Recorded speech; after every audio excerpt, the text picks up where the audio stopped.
کسی بھائی نے پوچھا ہے علماء دیوبند کے عقائد کے حوالے سے اور ان کے پیچھے نماز پڑھنے کے حوالے سے. ان کے عقائد ان کی اپنی کتابوں میں معروف ہیں، موجود ہیں.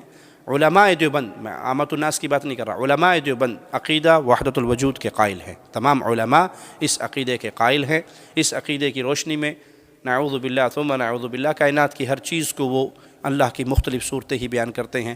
تمام بد عقیدہ صوفیاء کا یہی عقیدہ ہے. ڈاکٹر اسرار اپنی ایک تقریر میں کہتے ہیں کہ آپ ایک لکڑی پکڑ لیں، اس کے کارنر پہ ایک کپڑا باندھیں، اس پہ پیٹرول لگائیں، آگ جلا لیں، وہ لائٹ ہو جائے گی. اس کو سپیڈ سے دائرے میں گھمائیں، دیکھنے والے کو دائرہ نظر آئے گا، حقیقت میں وہ دائرہ نہیں ہوگا. اسی طرح ہمیں بظاہر یہ کائنات نظر آ رہی ہے، حقیقت میں یہ کائنات نہیں ہے، بلکہ نعوذ باللہ یہ اللہ کی عین ہے، اللہ کی غیر نہیں ہے. یہ عقیدہ وحدت الوجود ہے جس کے کفر ہونے میں امت کے سلف کا اتفاق ہے کہ اس میں کوئی شک نہیں. اور یہ نہیں ہے کہ علماء دیوبند کے یہ پرانے عقائد ہیں، ان کی بکس میں کتابوں میں لکھے، مر گئے، دفن ہو گئے، ختم ہو گئے. یہ زندہ عقائد ہیں جو آج تک ان کی زبانوں پر رائج ہیں. نہیں یقین تو فضائل صدقات اکثر بھائیوں کے گھر میں آپ کو مل جائے گی، اس کو اٹھائیے. اگر وہ کتب خانہ فیضی لاہور کی چھپی ہوئی ہے تو اس کا پیج 558 اس کو پڑھیے. اس میں وہ لکھتے ہیں: اے اللہ معاف فرمانا، جھوٹا ہوں، کچھ نہیں ہوں، تیرا ہی ذل ہے، تیرا ہی وجود ہے، میں کیا ہوں، کچھ نہیں ہوں، جو تو ہے وہ میں ہوں. تعالی اللہ عما یقول، جو تو ہے وہ میں ہوں. میں اور تو خود شرک در شرک ہیں. یہ کاغذ اس کاغذ کا شریک ہے، پارٹنر ہے. یہ بھی کاغذ ہے اور یہ بھی کاغذ ہے. وہ کہتے ہیں اللہ میں اور تو خود شرک در شرک ہے. ہم ہاتھ باندھ کے اپیل کرتے ہیں علماء دیوبند سے، محبت کے ساتھ سوال کرتے ہیں. کسی کو چھیڑنا، طنز کرنا، ٹیز کرنا، گالی دینا، برا کہنا ہمیں محمد کریم نے سکھایا ہی نہیں ہے صلی اللہ علیہ وسلم. ہم تو ادب سے، محبت سے، پیار سے دلوں کو قریب کرتے ہوئے سوال کرتے ہیں: بندہ اللہ کیسے بن گیا؟ بندوں کے سردار ہیں محمد عربی صلی اللہ علیہ وسلم. نماز پڑھ پڑھ کے قدم مبارک سوج گئے ہیں. سیدہ کائنات سوال کرتی ہے: اللہ کے نبی اتنی محنت کر رہے ہو، اللہ نے تو آپ کے اگلے پچھلے سب معاف کیے ہیں، معصوم عن الخطا ہیں، کوئی آپ کے کھاتے میں گناہ نہیں ہے، پھر بھی اتنی لمبی عبادتیں کرتے ہو. کہا عائشہ جس اللہ نے اتنا رحم کیا، کیا میں اس کا شکر گزار بندہ نہ بنوں؟ کیا نہ بنوں؟ بندہ نہ بنوں. نبی اپنے آپ کو کیا کہہ کر کے؟ انا عبدہ ورسولہ، میں اس کا بندہ ہوں. جب امام کائنات اتنی عبادتوں کے باوجود بندے رہے تو آج کا کوئی صوفی فنا فی اللہ ہو کر اللہ کیسے بن گیا؟ اس کا جواب کائنات تک آپ کو نہیں ملے گا. یہ ان کے بنیادی عقیدے میں وحدت الوجود کا عقیدہ ہے. یہاں پر ایک شبہ پیش کرتے ہیں جس کا جواب دینا میں ضروری سمجھتا ہوں کہ جی آپ نہیں سمجھتے. آپ کے کچھ بزرگوں کی کتابوں کے اندر بھی وحدت الوجود کے حوالے سے کچھ تحریریں موجود ہیں، فلاں نے یہ لکھا اور فلاں نے یہ لکھا اور فلاں نے یہ لکھا. ہم کہتے ہیں بھائی جیسے تمہارے مولویوں کی کتابوں کو اپنی جوتی کی نوک پہ رکھ کے ٹھوکر مارتا ہوں، ایسے اپنی مولوی کی کتابوں کو بھی جوتی کی نوک پہ رکھ کے ٹھوکر مارتا ہوں. مجھے میرے رب نے دیا ہے یہ کلام الہی. ہمارا کرے تب غلط، تمہارا کرے تب غلط. دنیا بھر کے مولویوں کی کتابوں کو لاؤ، چوراہے میں رکھ کے آگ لگا دو. اس میں مولوی ذکریہ کی کتابیں بھی لے آؤ، نذیر احمد دہلوی کی کتابیں بھی لے آؤ، شاہ اسماعیل کی کتابیں بھی لے آؤ، شاہ ولی اللہ کی کتابیں بھی لے آؤ. پیچھے بچے گا قرآن اور حدیث، اس کو تھام لو، سوائے اہل حدیث کے اور کوئی نہیں رہیں گے. یہ نہیں ہے کہ ہم اپنی بات کا دفاع کریں. نہیں جی وہ چونکے چیکے چنانچہ چونکے وہ ساڑھے مولوی نے کیا تو مطلب ہے کوئی نہ کوئی رات ہے. نہیں، جو غلط ہے وہ غلط. میرا کرے تب بھی، آپ کا کرے تب بھی. آج کچھ مولوی اٹھ کر دفاع کرتے ہیں اپنے عقیدہ وحدت الوجود کا قرآن کے ذریعے نہیں، احادیث رسول کے ذریعے نہیں جی یہی بات تو آپ کے مولوی صوفی عبداللہ نے لکھی، مثال کے طور پہ انہوں نے لکھی نہیں لکھی، میں مثال دے رہا ہوں. یہی بات شاہ اسماعیل نے صراط مستقیم میں لکھی، یہی بات شاہ ولی اللہ نے انفاس العارفین میں لکھی، یہی بات فلاں نے لکھی. بھائی میں نے کہا بھاڑ میں گئے. کبھی آپ نے ہماری زبان سے سنا کہ آپ اپنے رشید احمد گنگوہی کو چھوڑ کر شاہ اسماعیل کو پکڑ لو، امداد اللہ مہاجر مکی کو چھوڑ کر آپ ہمارے کسی اور بزرگ کو پکڑ لو؟ ہم کہتے ہیں سب کو چھوڑ کر محمد کو پکڑ لو، کوئی لڑائی رہ گئی صلی اللہ علیہ وسلم. سب سے غلطی ہو سکتی ہے. کروڑ بابے بزرگ بھی اکٹھے ہو جائیں تو وہ ہمارے محدثین اولیاء اللہ کے برابر آج کا مولوی نہیں ہو سکتا. جب ہم ان کے بارے میں کہتے ہیں کہ ان کی بھی کوئی بات غلط ہوئی تو اس کو چھوڑا جائے گا، مصطفیٰ علیہ السلام کی بات کو نہیں چھوڑا جائے گا. تو ہمارے اوپر اعتراض اگر کسی نے کرنا ہے میری بات کو نوٹ کیجئے، ہمارے اوپر اگر کوئی اعتراض کرنا چاہتا ہے تو وہ شاہ اسماعیل کی کتابوں پہ نہ کرے، وہ شاہ ولی اللہ کی کتابوں پہ نہ کرے، وہ کسی اور باب مولوی کی کتاب پہ نہ کرے۔ جب کتاب اعتراض ہو قرآن پر اور حدیث مصطفیٰ پر تو اہل الحدیث سمجھیں گے کہ ہمارے مذہب پر اعتراض ہوا ہے۔ ہم سب کتابوں سے بری ہیں، تمہاری بھی اور اپنی بھی۔ ہم نے اگر حق جانا ہے، جو عرش والے نے اپنا کلام نازل کیا اور جو مدینے والے کی زبان پہ اس کی پیاری تفسیر نازل کی۔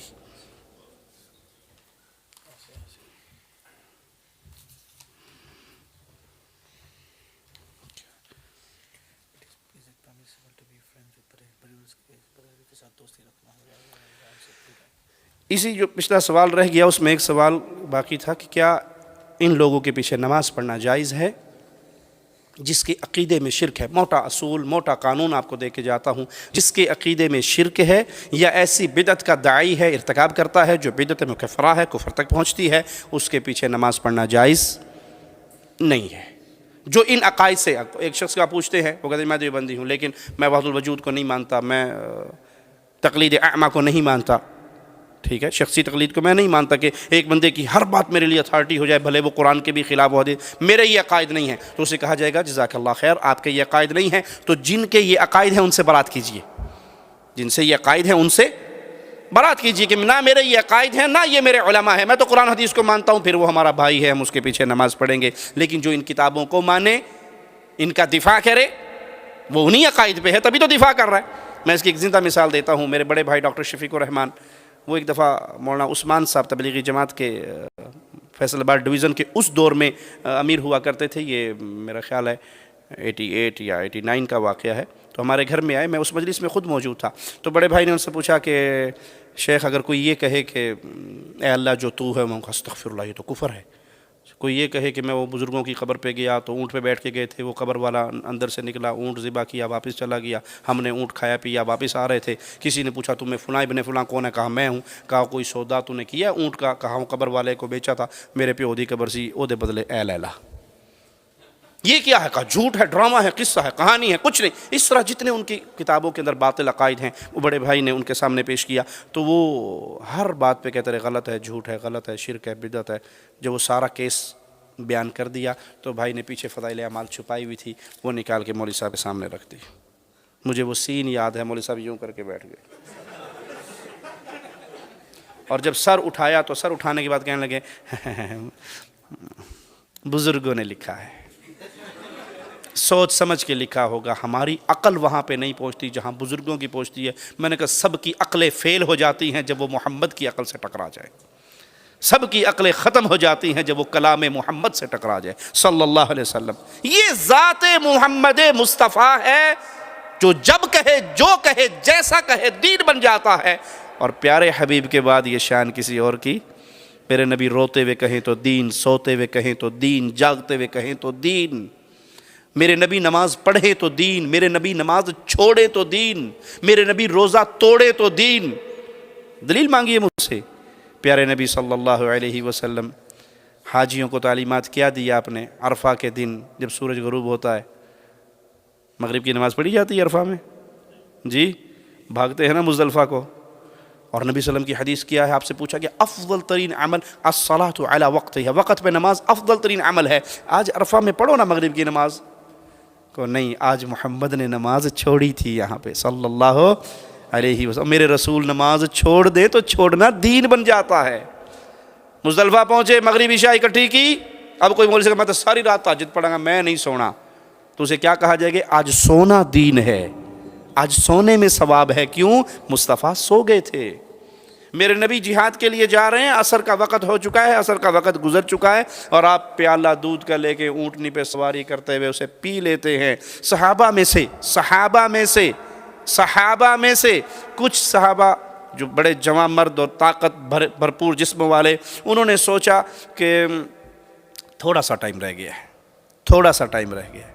تو ہم یوں کرتے ہیں روزے کو لمبا کرتے ہیں اور پورا وقت پہ افطار کریں گے، ہمارے اندر کمزوری بھی نہیں آئے گی، ویکنیس بھی نہیں آئے گی، بڑے پاورفل ہیں، روزے کا بھی پورا ثواب مل جائے گا اور جہاد کرتے ہوئے بھی کوئی پریشانی نہیں ہوگی۔ پیارے حبیب کو خبر ملی، فرمایا اولئک العصاۃ، یہ نافرمان ہیں، یہ نافرمان ہے، یہ نافرمان ہے۔ جب محمد نے روزہ افطار کر لیا تو افطار کرنا دین ہے صلی اللہ علیہ وسلم۔ آپ نے کہا عبداللہ فجر پڑھتے ہی نکل جانا، جمعہ کا دن ہے، دیکھتے ہیں کہ عبداللہ سامنے بیٹھے ہوئے، کہا نکلے نہیں، کہ اللہ کے نبی صلی اللہ علیہ وسلم میں نے نکلتا ہوئے یہ سوچا جہاد پہ جا رہا ہوں، کچھ بھی ہو سکتا ہے، شہید بھی ہو سکتا ہوں، پتہ نہیں واپس لوٹوں یا نہ لوٹوں، جمعے کا دن ہے، آج کیوں نہ جمعہ آپ کے پیچھے پڑھوں، خطبہ آپ کا سنوں، جماعت آپ کی نصیب ہو جائے، مسجد نبوی ہو، آپ خطیب ہوں، آپ امام ہوں، اور میری سواری بڑی تیز ہے، دوڑاتا ہوا جا کے اپنے ساتھیوں کے مل جاؤں گا۔ کہا عبداللہ جو میرا حکم سن کے نکل گئے تھے، تو احد پہاڑ کے برابر سونا بھی خرچ کرے گا تو ان کے اجر کو نہیں پا سکتا۔ یہ شان ہے محمد کریم صلی اللہ علیہ وسلم کی، جو کہتے ہیں دین، اور آپ کہتے ہیں جی یہ شان ہے ہمارے بزرگوں نے لکھا ہے، سوچ سمجھ کے لکھا ہوگا، غلط نہیں ہو سکتا۔ یہ کہاں کا دین ہے؟ یہ اندھی تقلید نہیں۔ تو پھر ان سے برات لازمی ہے، اگر وہ ان سے برات کرتا ہے تو پھر اس کے پیچھے نماز پڑھی جائے گی، اس کے ساتھ محبت کی جائے گی۔ اسی طرح بھائی نے پوچھا ہے بریلویوں کے ساتھ دوستی محبت، ہر اہل شرک اور اہل بدعت کے ساتھ تعلق رکھا جائے گا، کس بنیاد پہ؟ دعوت کی بنیاد پہ۔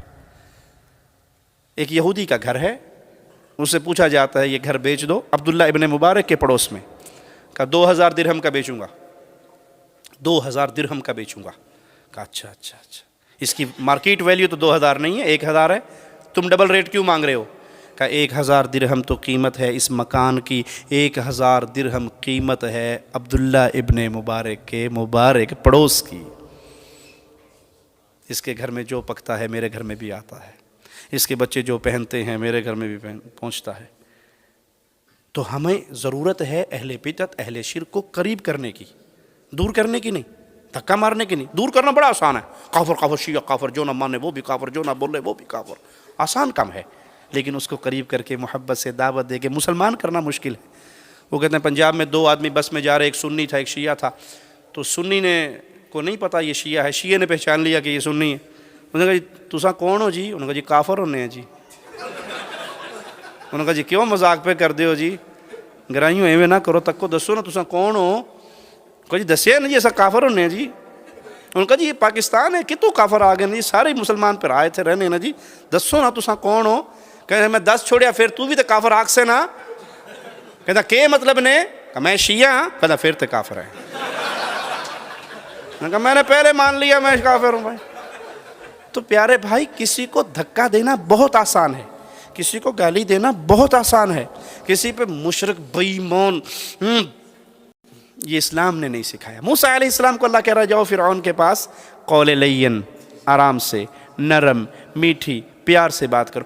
آپ کسی کو دھکا دے کے مشرک کا ٹھپا مار کے بھگا دیں، آسان سا کام، مشکل کام نہیں۔ پیارے نبی صلی اللہ علیہ وسلم نے مکے کی پہاڑی پہ چڑھ کے کہا تھا کافر کافر ابو جہل کافر، جو نہ مانے وہ بھی کافر، کافر کافر ابو لہب کافر، کہا تھا، دودھ پلایا، گوشت کھلایا، گھر بلایا، منتیں کی، پیار سے، محبت سے۔ آپ کے درد کو دیکھ کر وہ مسلمان ہو گئے، آپ کے چہرے کو دیکھ کر وہ، آپ کی زبان مبارک کو سن کے۔ تو ان کو قریب کرنا ضروری ہے، ان کو دعوت دینا ضروری ہے، ان تک پیغام پہنچانا۔ میرا جملہ یاد رکھیے گا، اگر کسی بھائی کا عزیز، رشتہ دار، پڑوسی، رومیٹ شرک کی حالت پہ مر گیا اور اس نے زندگی بھر اس کو ایمان و عقیدہ توحید کی دعوت نہیں دی، یہ مشرک مرا ہے، قیامت کے دن اس کا ہاتھ آپ کے گریبان میں ہوگا۔ یہ سوال کر سکے گا اللہ، رات کو 12 بجے بیگم بیمار ہوئی تھی تو میں نے اس سلفی کی بیل بجائی تھی تو یہ گاڑی لے کے آ گیا تھا اور میری بیگم کو ہاسپٹل لے گیا تھا، لیکن میرے گلے کے اندر بڑا سارا تعویذ لٹکا ہوا تھا، میرے یہاں یا علی مدد کا بیج تھا، میرے ہاتھ میں امام ضامن بندھا ہوا تھا، اس نے مجھے زندگی بھر، انہوں نہیں کہنا، انہوں پتہ لگ جائے گا میں وابی ہوں۔